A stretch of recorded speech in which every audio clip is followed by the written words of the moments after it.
Bismillahirrahmanirrahim. 18 urang Quraisy panas hate. Hiji, kacintaan kaum Quraisy ka Nabi diganti ku benci, nu deukeut jadi jauh lantaran panas hate ku dakwahna. Benerna Nabi dianggap bohong, padamelan Nabi jadi bahan ejekan.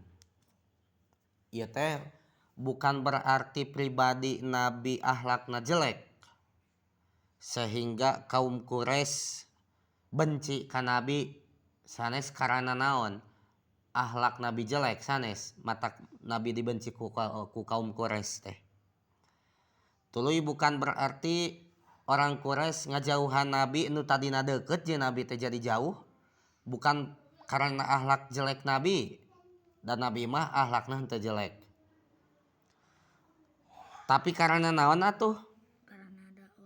Karena Nabi dakwah ngajak asup Islam. Walaupun Nabi akhlakna baik, dikarenakan Nabi dakwah ngajak asup Islam, maka orang Quraisy yang belum mendapatkan hidayah jadi benci ka Nabi teh anu tadina cinta.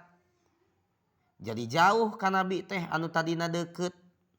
Jadi nganggap bohong ka Nabi teh nu tadi na mah ka Kanjeng Nabi teh sok ngabenerkeun. Bahkan pada melan Kanjeng Nabi jadi bahan ejekan. Gara-gara benci teh ka Nabi ayeuna mah. Kunaon pangna benci? Pedah Nabi berdakwah ngajak asup Islam. Lain pedah Nabi akhlakna jelek sanes.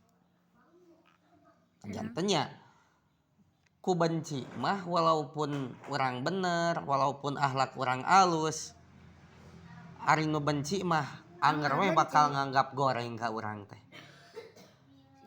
Satuluyna kajadian kitu teh dina waktu Kanjeng Nabi ngajak ka kaum Quraisy supaya ibadah ka Allah bari ngagogoreng tapekong nu dianggap pangeran ku maranehanana.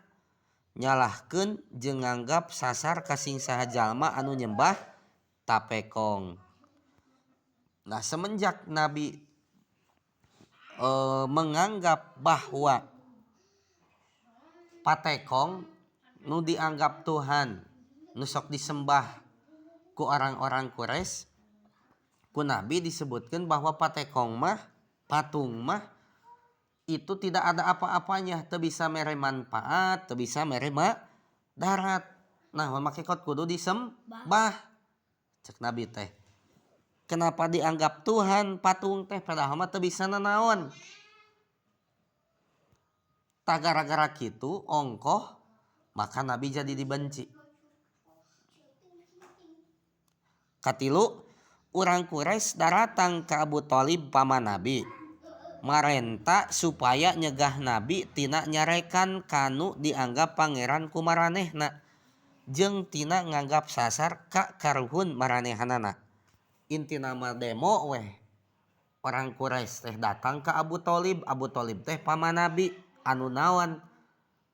Anu membela Kangjeng Nabi kan Abu Thalib teh. Daratang orang Quraisy teh ka Abu Thalib bade naon datangna teh?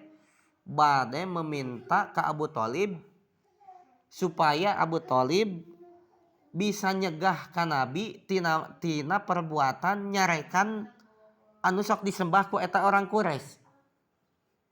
Jeung Abu Thalib teh supaya ngabejakeun ka Nabi bahwa Nabi teh ulah naon? Ulah nyarekan agama karuhun orang Quraisy kitu tah. Pamenta saha teh? Orang Quraisy teh. Kumaha ye Abu Thalib?